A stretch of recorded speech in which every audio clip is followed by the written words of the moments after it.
What makes it turn? Who cares? This video has spoilers for Lost, of course, but also for Twin Peaks. I'm going to spoil Georgian Soviet filmmaker Ted Zegabzil's Wikipedia page. I'm going to spoil the Japanese dub of Shark Tale. Spoilers for a piece of travel fiction from 1971 called The Inland Sea, but not spoilers for the documentary adapted from the novel in 1991. Spoilers for the final stanza of the poem Queen Mab, maybe. Before we begin, I have a little advice on navigating Lost. Whenever a character says the island, replace it in your head with the show. The island was done with her. The island's not done with the shit. Yeah, well, I'm done with this island. Lost is serialized, long-form pop storytelling. It's not emotionally subtle, but it is narratively complex. It's accessible and engaging. It's not in the self-serious prestige TV vein. It's more like a long, fun manga. The show operated in the now defunct TV format of long, 20-plus episode seasons, which required a different style of writing. A show wasn't a single story, it was a machine, or a formula for generating stories. Season 1 of Lost was a real balance of mythology and story of the week drama, comedic sidelines, some horror elements. It ran into real trouble along the way, but I think the show is basically the best in its class. I don't know of anything similar that did it better in TV, really. The closest thing to the communal Lost watching experience that comes to mind was probably Season 1 of True Detective, but that was only 8 episodes. And Twin Peaks is the greatest, but Season 1 is the only one that really held mainstream attention in a similar way as Lost, and it was also only 8 episodes. A desert island story has an inherent shelf life, inherent limitations, and they did some very creative things to expand on it. I admire the show for how it hit dead ends and then pivoted. It's an improvisation, and although it did run aground by the end, there's still a lot to admire.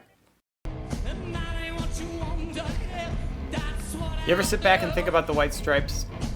Let's listen to Jack White. Once you have a moment, something beautiful happens. If you go back and try to repeat it, chances of it being beautiful again are almost zero. Okay, let's hear that first part again, but a little slower this time.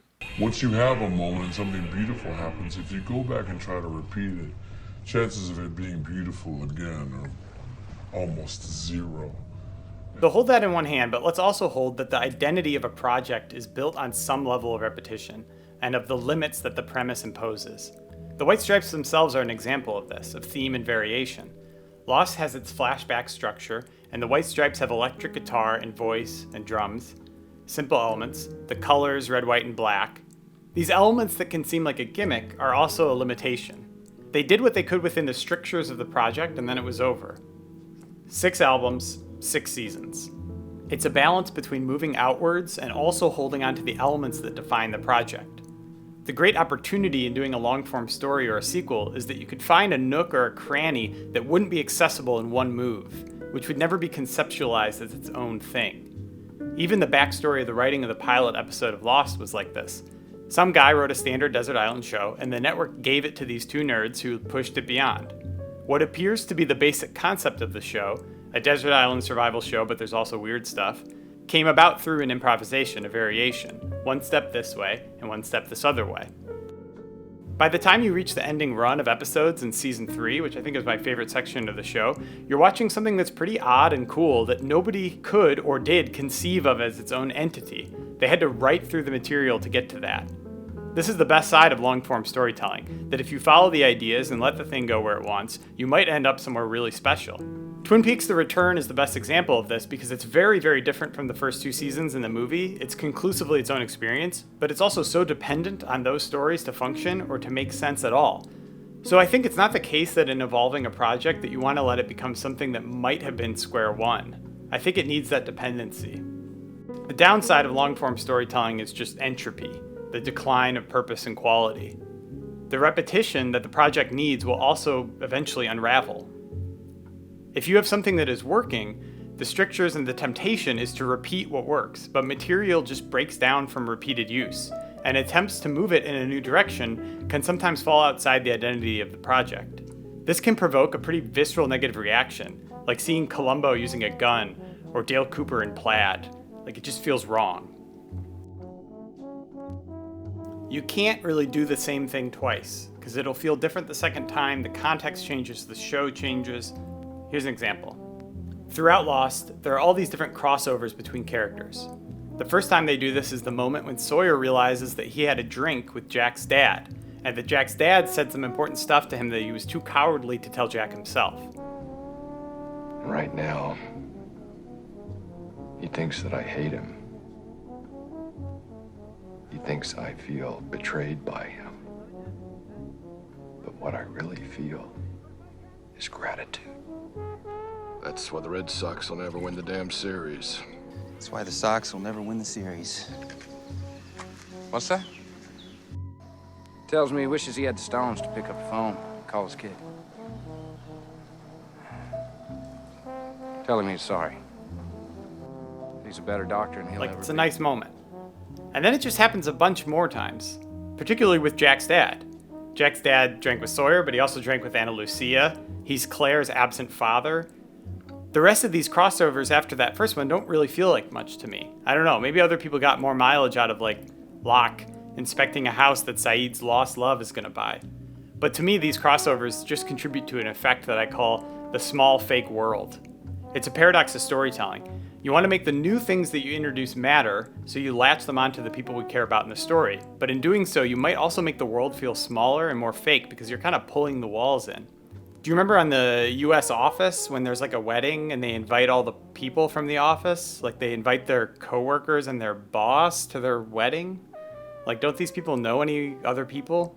The point is that these things wear down over time if you don't figure out a new way to use them, but that still respects the identity of the project. The best example of things wearing down with use and needing to be rethought is Lost's flashback structure. Let's take a look at how it worked and how it fell apart, and then the many variations that they found for it. The dual narrative structure is something that the show maintains throughout its entire run, but which changes substantially along the way. In Season 1, the pilot episode flashes back to Charlie and Kate and Jack on the plane before it crashed. And the finale of Season 1 flashes to many different characters immediately prior to boarding the flight. But apart from this, each episode is centered around a particular character. The flashback structure works best when it's augmenting our perspective of the character on the island and when they're surprising us. That's why Walkabout is such a good episode. The show is almost purposely contradicting itself. It introduces Locke as one thing, or two things. A portentous feeling character, kind of ominous, but also very competent, the only person who seemed ready for being stranded on an island. In his first flashback, we see that Locke was actually a white-collar drone, a figure who would inspire our pity more than anything else. It totally recontextualizes what we're seeing on the island. You can't do this trick again, really, but you can go deeper. In Locke's second flashback, we see the trauma at the center of his life, that his birth father recontacted him, only to trick him out of a kidney and disappear again. As far as I'm concerned, that's basically enough. We don't really need to see Locke's dad doing more trickery on him, even by accident. We have what we need. It's the same for the other characters. This flashback move works, and then it doesn't. So besides introducing more characters, they created variations on the flashback structure almost immediately in Season 2. The general gist of it, as you know, is that Season 1, 2, and 3 are flashbacks, 4 and 5 are a mix of flashbacks and flash forwards, and then Season 6 we get what appear to be flashed sideways, but are actually flashed forwards to the afterlife. But within those general forms, there are many subtle variations, which I'm going to examine in great detail, for some unknown reason. So the other 48 days. This is the first big break in the flashback structure. We say, what if the flashback was to another group of survivors, the tail section, and that we compressed months into one episode, not centered around a specific character? This flashback also links back up to the ending of the previous episode.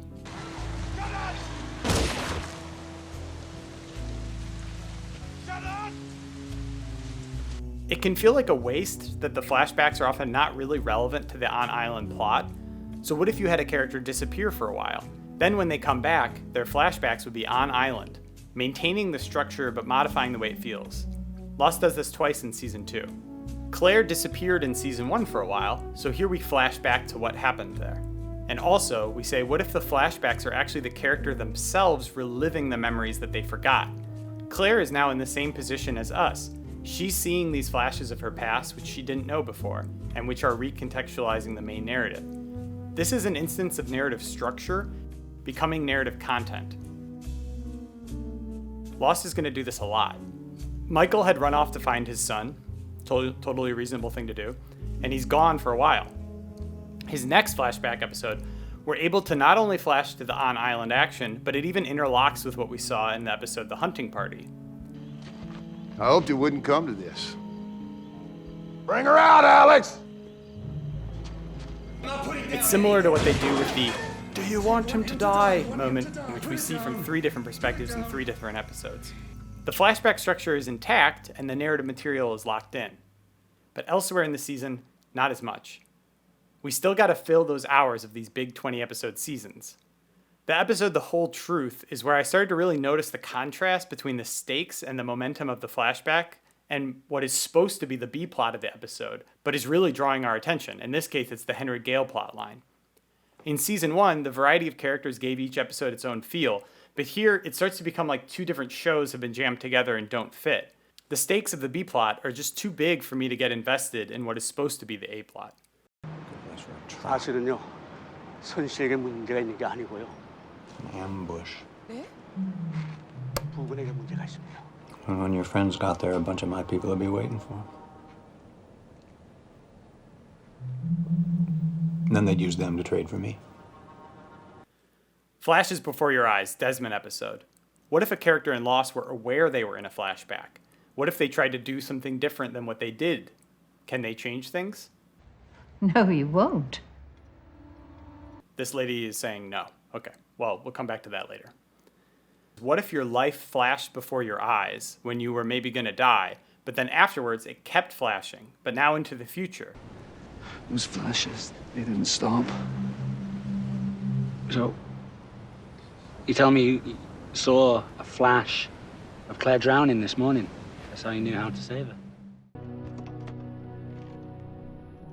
We have to go back, Kate.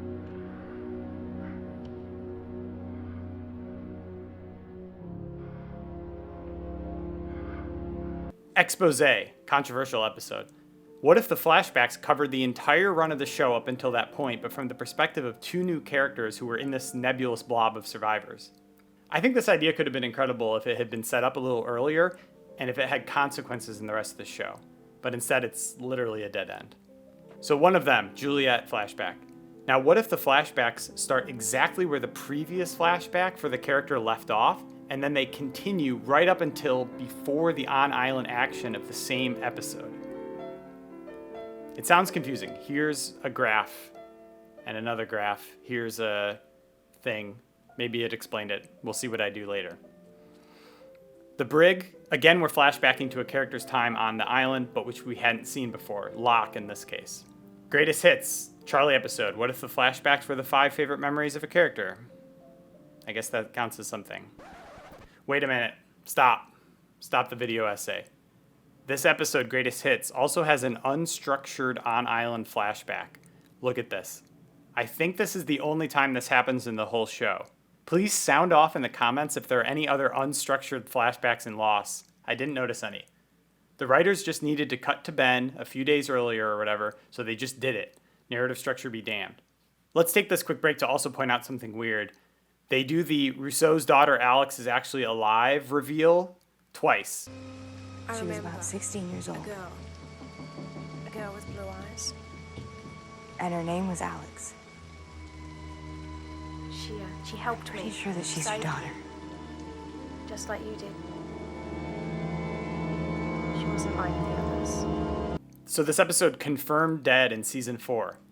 What if we were introducing a bunch of new characters, and so the flashback space was actually shared between them? Classic episode, The Constant. So we had Claire remembering her flashbacks, but what if the character was experiencing the flashbacks and that it was killing them? Of course the show ended up having time travel. We were traveling in time ourselves every week watching the flashbacks. Desmond's brain started watching the show.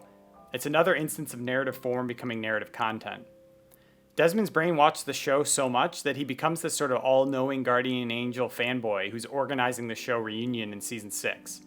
This Jin and Sun episode from season 4. What if we see half flash forwards, half flashbacks, but we don't know until the end?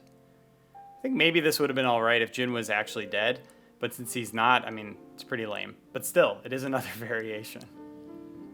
Okay, now what if the entire island was having flashbacks, and these were experienced by the characters, also killing them?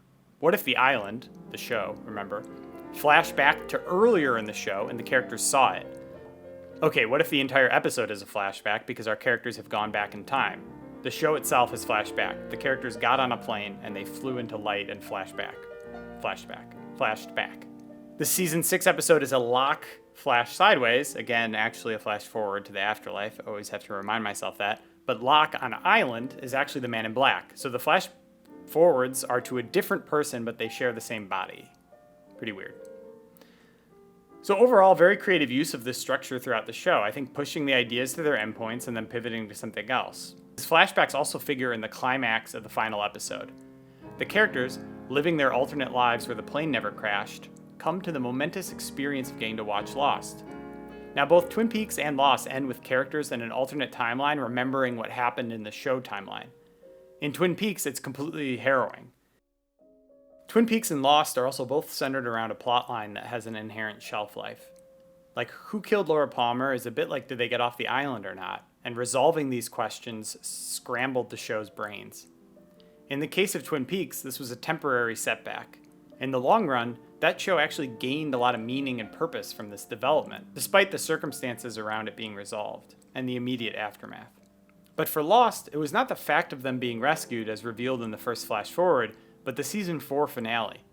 It seems to me that the show had trouble absorbing the consequences of the season 4 finale, getting off the island, and the season 5 finale, blowing up the nuke. The final season of both Twin Peaks and Lost involved undoing the inciting incident of the series. In Lost, it's a huge fake out. In Twin Peaks, it's perhaps a tragic act of hubris. Up until season 5, the narrative of the show was getting off the island. With the season 3 finale, we see that, okay, at least some of them will be rescued. But how, and by whom, and which ones, and why these people and not others?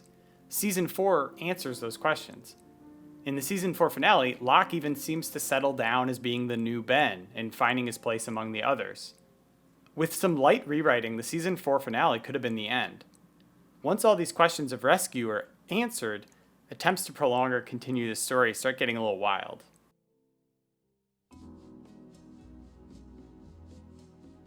A missed opportunity for me with this show is how it depicts cultures. An island is a perfect laboratory for making up little societies with different rules and ways of organizing human activity. But the societies in Lost, well, they're all kind of the same. Now, to be fair, there is a nice contrast set up between the survivors of the fuselage and the survivors of the tail section. You can see how the same forces that beleaguered our heroes, with a different set of survivors and a bit more brutality, it could have been this sort of whole other story. Although I'd argue that that alone doesn't really justify the tail section plotline. I think their story could have been more different, or could have changed our perspective of the island as a whole. But since the others were being set up as the big antagonists at this point, they used it to hammer that home. And the other move they do is, let's introduce these very dour, or mean, weird people, and then we'll explain why they act like that. Yeah, okay. But apart from this contrast, the groups we meet on the island behave in amazingly similar ways. This is either a savvy and cynical point, or it's just repetitive writing. It's a managerial feeling, hierarchical, sort of aggrieved nerds with walkie-talkies yelling at each other. They're pushy, they kidnap folks when they could have just asked. The others, Jacob's crew, Widmore's people, the Dharma folks. Dharma in particular, it would have been cool if they'd started out a little more utopian. I would have grounded the arc of season 5 around the Dharma people compromising more and more their values and fighting the others to the point where they all get wiped out. As it is, they get there, they're given jobs, guys yelling walkie-talkies, etc. And the others never really cohere into a comprehensible culture or philosophy or anything, even their name or their lack of a name. If you're a survivor of a plane crash on a seemingly deserted island, meeting other people, you might call them the others. But then why is Juliet calling her own people the others? Do they have a name for themselves? They fake everyone out wearing fake rags and fake beards and appear to be yuppies living in a summer camp, but then they do this dastardly kidnapping plan where they put people in cages and they have a chain gang, but also a Viking funeral, and then Ben tries to get Locke to kill his dad in front of everybody, nobody thinks that's weird. And they have these monk-seeming people at a temple that's like a clique within the others, and Jacob has his own crew. And then here we're seeing the others, and they're wearing the clothes, the fake clothes, but they feel more real now. The others don't really add up for me. It feels like a bunch of different ideas. This whole aspect shows a bit of a lack of imagination to me. Are you guys working? Yes, sir, Mr. Simpson. Could you, work any harder than this? Sure thing, boss. Is the fence live yet? They're saying about an hour. We haven't got an hour. Tell them to work faster. Lost has many mystery boxes. There's obviously the hatch, but there's also the metal box they were carrying Locke's body around in. There's also the magic box that Ben talks about. You're not going to start talking about the magic box again, are you? No, John. There's even a very small mystery box, perhaps the smallest, this little pill. What is in it? Look at this little mystery box. Goddamn. Is in it. I think characters are delicate. They feel real, so people seem to think that you can do whatever you want with them, but they only feel real because of the right use, the right context, the right gesture. Over time on Lost, some of them lose their purpose and some the writers are able to evolve. It'd be a bit much to try and evaluate how they handle all the characters, but I'll at least do a little bit of a dive into Locke. He's a standout character, due to both Terry O'Quinn's performance and how he functions as an audience surrogate in actively investigating the mysteries of the island. But I've looked into the eye of this island, and what I saw was beautiful.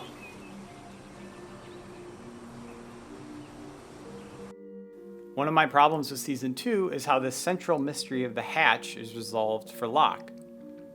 Locke, the former office drone, invests religious meaning into this mystery box in the ground.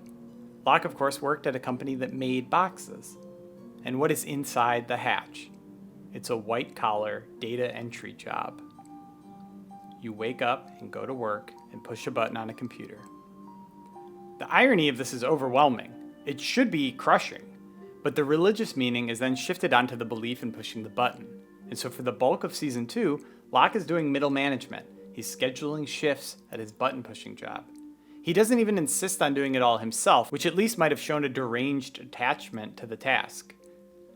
The mysteries of the Swan Station unveil themselves basically randomly, not through the result of conscious action on the part of Locke or any other character. The lockdown is triggered randomly, the map flashes. Why not have Locke figure out how to trigger a lockdown? Why not have him find the failsafe earlier? The missing part of the orientation film? Well, someone just brings it to them. By contrast, the hatch is explored not only through conscious action, but at a human cost. It will be a recurring annoyance for me for the rest of the show, the way the mysteries are often unveiled by someone in the know who just shows you them.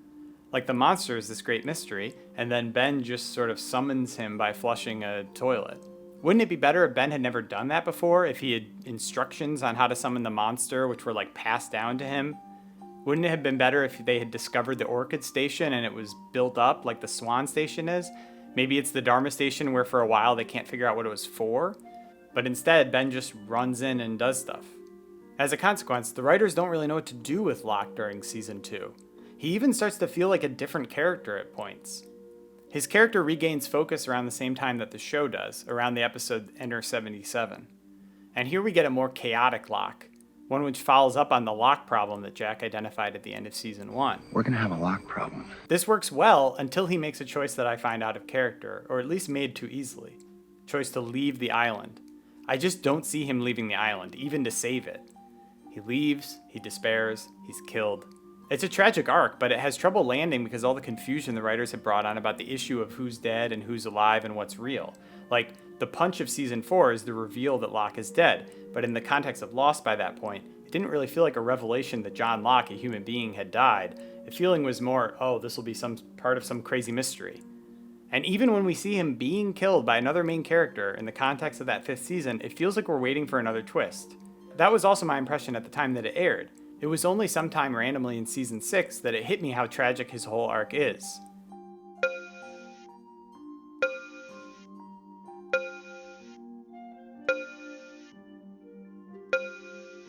Locke's dead body in the coffin is the turning point for the show, where the feeling of unreality starts to take over.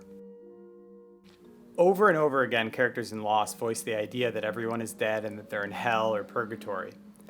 They found your plane on the bottom of the ocean. So we're dead. Here's to being dead. There were no survivors. They were all dead. You're dead. I mean that figuratively, right? No, I mean literally. We're all dead. Every single one of us. And all this, it's not what you think it is. We're not on an island. We never were. This was a popular theory among fans from the beginning. Raising it once might be kind of sly, but it just keeps on happening. Dead people appear in Lost in several ways. The first way that dead people appear is because the show is non-linear. We see way more of Ethan after he's dead than before. Like the flashbacks, this is an example where the show translates narrative form into narrative content, although it happens pretty immediately, since we see Jack's dad walking around in like the third episode. The narrative construction of flashbacks allows us to see people who are dead, and then more and more people in the show see people who are dead. We see the Man in Black take on the form of various dead bodies on the island, notably Jack's dad, Locke, and Echo's brother. Jacob also only really becomes active in the plot after he's dead. Hurley talks to this guy Dave that is revealed to be an imaginary friend, someone he talked to even before getting on the island. Then later he starts talking to actual dead people. I hate these bits. He's not even on the island, so it's not like the Man in Black taking their form, it's just a thing they did for some reason. Maybe a reason they came up with later is that he's going to be the next Jacob. I think all this irregularity muddies the waters for a story that literally involves the big bad guy taking the form of dead people. It also contributes to the feeling of unreality of the later seasons. By the end, we're a far cry from the first season, which is a pretty physical story. Like, people are getting hurt, there's a weight. It's a story of physical survival. This is a big unforced error to me on the part of the show, not to mention the ending, which was so confusing that most people I talk to still think the whole show was a dream or that they were dead the whole time or whatever. There's multiple videos here on YouTube just dedicated to explaining the ending, but the ending isn't supposed to be complicated, it was just poorly handled. Again, there are no flash sideways on the show, they are flash forwards to the afterlife. This whole arc is an example of the writers working so hard to make you think one thing that when the time comes to reveal what was actually behind the thing, the work they've done to construct the illusion, in this case, that the sideways flashes are an alternate reality that was sparked by the nuke detonation, wherein the plane never crashed and everyone lives vastly different lives as a result, has created a fake out that is more coherent than their actual idea. That is this purgatory waiting room in the afterlife, where for some reason everyone had different jobs and fake children. Jin and Sun aren't married but are still seeing each other, etc. Jack's dead dad appears on the island, but we find out later that it was the Man in Black. But then Jack's dad appears in the church to assure the Jack and the viewer that everyone wasn't dead the whole time. So throughout the show, we see a phony ghost of Jack's dad, and then at the end, an actual one. Although everyone is dead there anyway, but they died at different times, and they're here now because they're moving on to the afterlife together. It happens that when you're in purgatory, you relive your life, but different, but where the key thing didn't happen, and then eventually you remember your other life. Another irony is that a show which was accused of not resolving its mysteries ended by trying to resolve the biggest mystery of all time, which is also one that had never raised before. People do have near-death experiences in the show. Charlie's dead for a few minutes, but he doesn't wake up and say, "Oh, I was in a church with you all." The show just wasn't really interested in this until the very last moment. As for the ending itself being in a church, it also just feels out of place. What if everybody met up at the beach? Like they have this instinct to go there from their sideways memories, but they can't quite place it.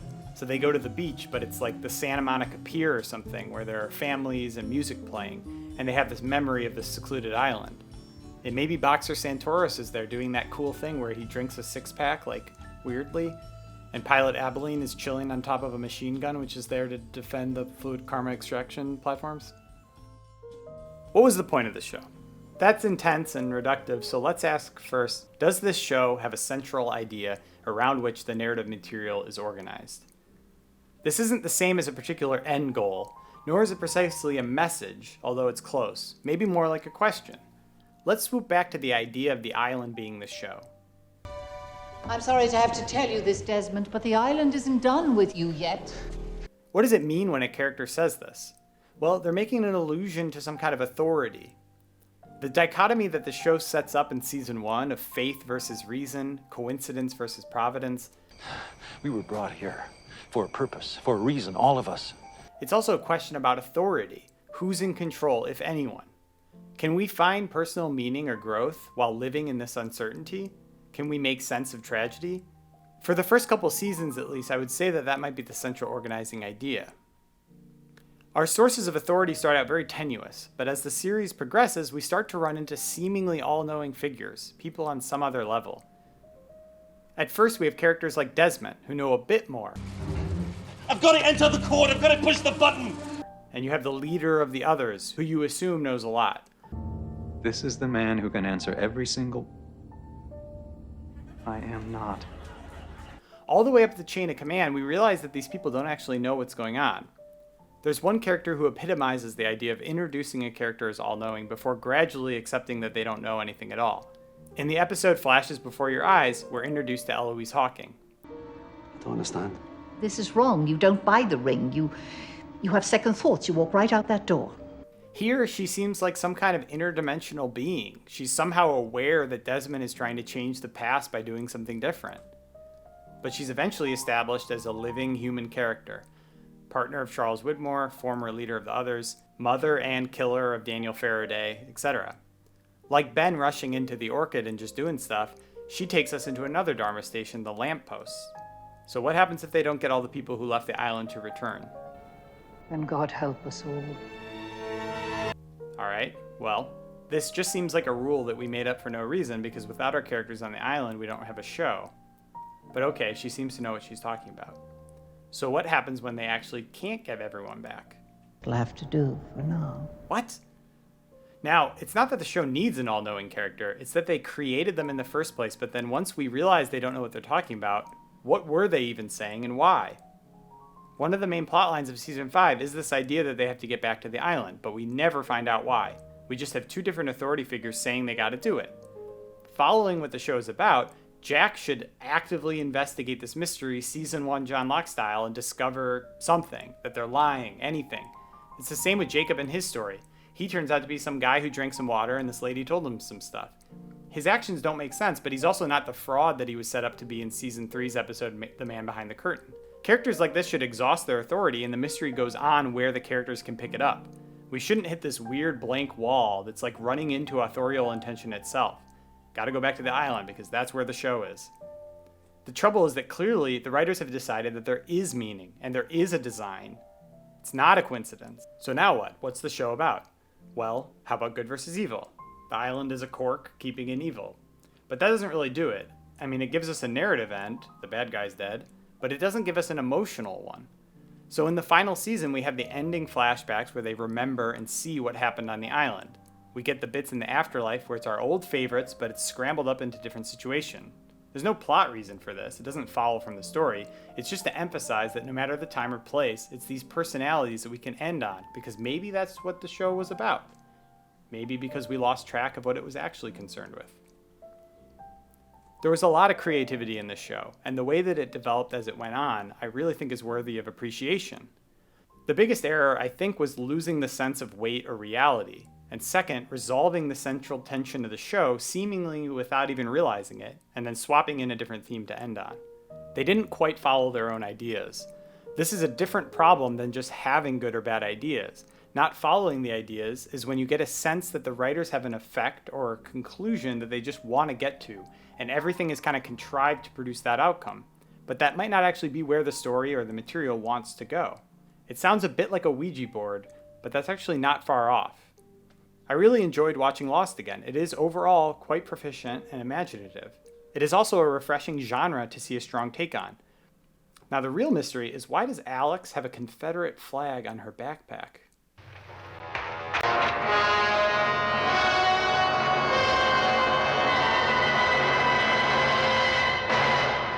Or hey, look here, the show does a Dutch angle?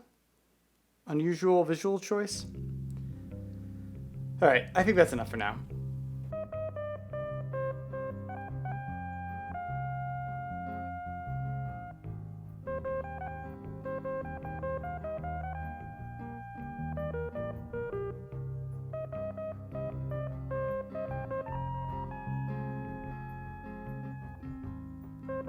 I never stopped looking for you.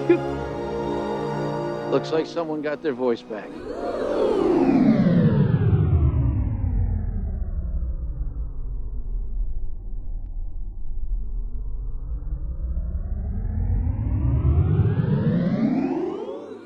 Perhaps you've written,